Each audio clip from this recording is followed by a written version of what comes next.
Best Archaeological Project, Foss Ifran, late 18th century ironworks.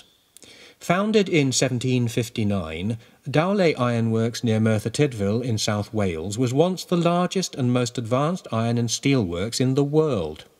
It finally closed in 1987, and work is now taking place to reclaim some 400 hectares of land from the old ironworks, consisting of waste tips and abandoned iron and coal workings. In advance of that reclamation work, the Glamorgan Gwent Archaeological Trust carried out the biggest and most comprehensive archaeological survey ever undertaken in the UK with respect to an industrial landscape. The aim was to identify important historic remains for long-term preservation, and to ensure that where this was not possible, a full record was made. The work took 18 months and resulted in the identification of early quarrying activity to extract coal and ironstone from naturally occurring outcrops. Later, deeper mines and adits for extracting ironstone and coal from under the ground. Railways and tramways, settlement sites, and elements of the ingenious Dowlais free drainage system, which drained water from the mines and channeled it through an extensive network of leats and reservoirs and U-shaped underground channels to supply water to the Dowlais coal mines and ironworks. Fieldwork included the excavation of something like 8 kilometres of evaluation trench, the complete excavation of the earliest ironstone pithead complex yet to be excavated in Wales, the full excavation of an early 19th century ironstone pit, and a rare excavation of an early mining settlement. Post-excavation research is now in progress, and this will place the historic environment at Foss Ifran within the wider context of industrial development at Merthyr Tydfil and make a major contribution to economic, social and cultural history.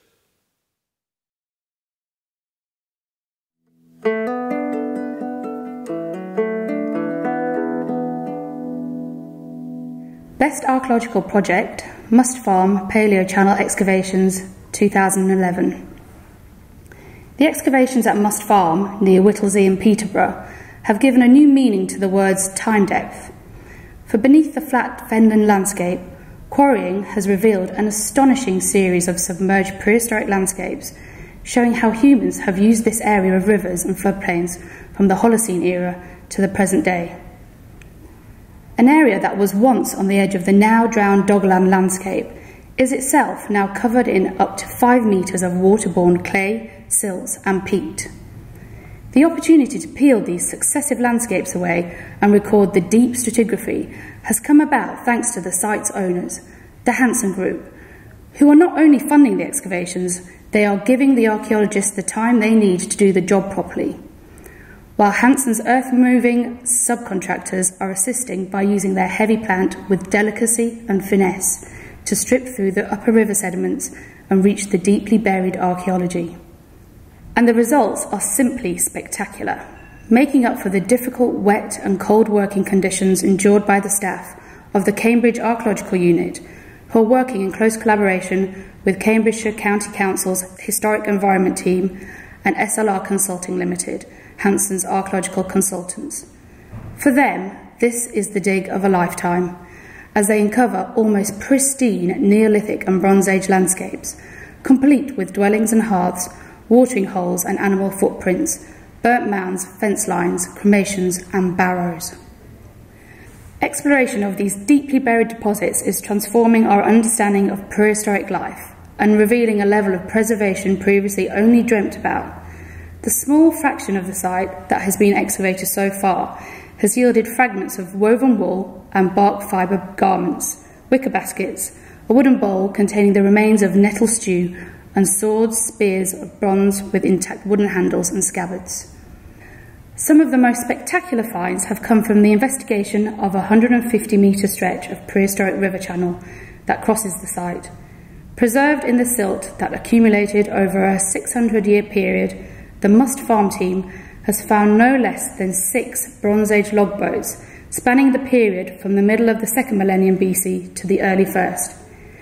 Fish weirs of woven hurdles have also been found in abundance, along with eel traps of woven willow, remarkably similar to those still made today by the last surviving fenland eel fisher.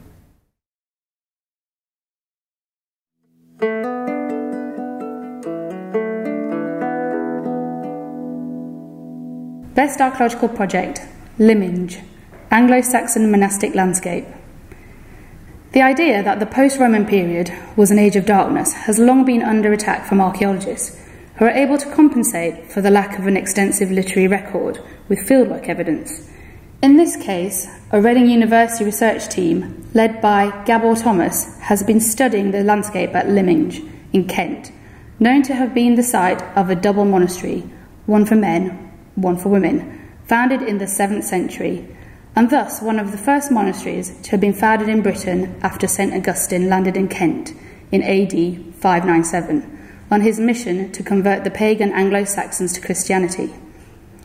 These early monastic settlements were different from the traditional forms of habitation found in the Anglo-Saxon countryside, and in the absence of detailed descriptions in contemporary historical sources, only archaeology can provide insights into their physical, social, and economic organisation.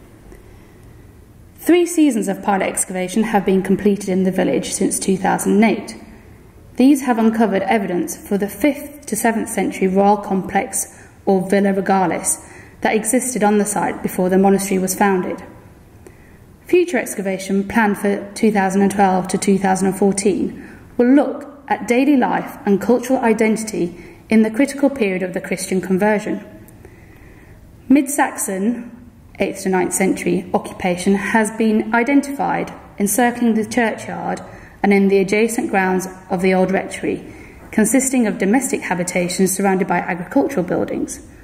Both zones generated prodigious artifactual and bioarchaeological assemblages, which will help in reconstructing life within the Anglo-Saxon monastic precincts. Trial trenching has also produced evidence for a mid-Saxon ironworking installation at the northwest edge of the monastic precinct. The find that has so far generated the most interest is an iron coulter in a context that dates it to the 7th century AD. The coulter is a key component of the big ploughs drawn by oxen that are known from the Roman and later medieval period, but are so far unknown at this date. Tests are now being undertaken to see if this is a Romano-British survival or a genuinely Anglo-Saxon coulter. If the latter, it shows that Lyminge farmers were capable of cultivating difficult soils, which would have substantially increased the productivity of the early Christian monastery. It is early days for the project, but Gabor Thomas has just been told that the Arts and Humanities Research Council have agreed to one of the largest project grants awarded within the field of medieval archaeology. This will fund a major new campaign of research that will see the Reading team working with the Kent Archaeological Society and Canterbury Archaeological Trust. A comprehensive range of public outreach and educational activity is planned, plus a portable museum display that will tour venues across Kent. An exhibition at Maidstone Museum in 2014 is to coincide with the end of the project and a major international conference.